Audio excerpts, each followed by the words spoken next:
How does good relations and collaborative education build everyday peace? I think that we need to rethink what peace means. Peace needs to be seen as everybody's responsibility. Peace processes are too important to be left to politicians. They are owned by everybody. That means everyone has an obligation to try to learn to live together.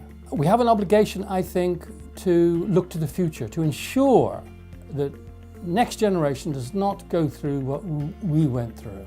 And if that is the case, then I think that schools become an important medium, an important focus for peace building, because children are the future. The really special contribution of this project is that it also works with parents. Works with teachers in the school, work with the children themselves and with the wider communities. That is what we call a whole school approach. And for the child, there's no discrepancy then between what they hear in the school as being good in terms of relationships with others, and also how their own parents then live. They can see their parents involved in these programs as well. And for the child, there's no discrepancy between what they're told and what they see happen in their day-to-day lives. That's really important. Peace is everybody's responsibility. So what that means is that people need to develop a self-confidence that they can be peacemakers in the everyday spaces where they find themselves, that they have the ability, that they have the competence. And it's not just professional conflict resolution experts who have responsibility for peace.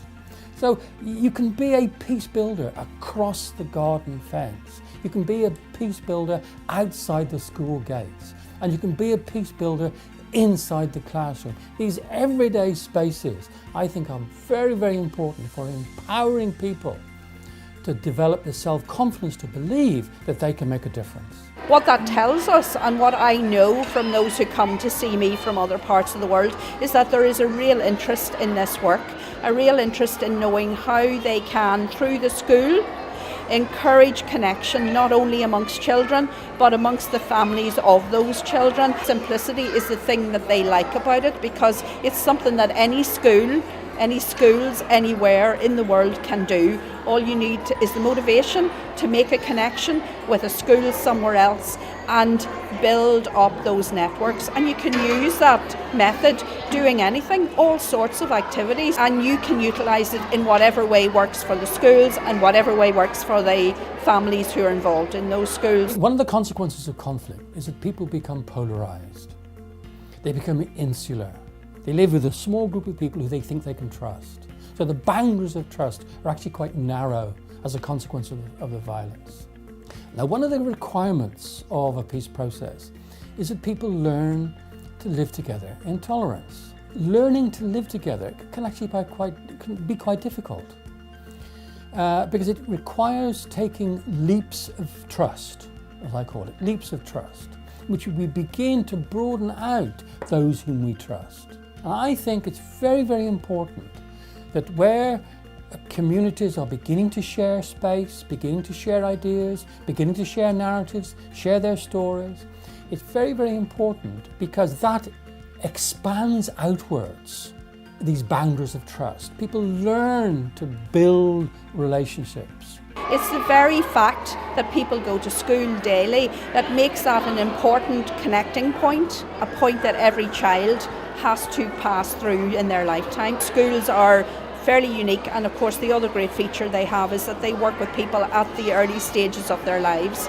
And if, as people in their early years discover that they can trust someone who doesn't come from the same community background as they do, that they can know them as a person, find they have similar interests and so on, if they know them as people, they'll be much more likely to have those connections all the way through their life, and that's what makes the school environment a really important place.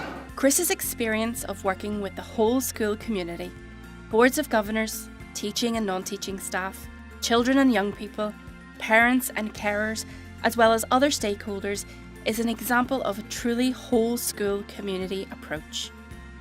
It engages everyone in a school community with everyday peace building. We invite you to explore this new media resource, which features 5 case studies created to demonstrate the key learning from each stage of the GRACE model. At CRIS, we firmly believe that when schools are supported to work in collaboration through the GRACE model, there is tremendous potential to create lasting and beneficial change, not only for the whole school community, but for everyone in Northern Ireland, now and for future generations.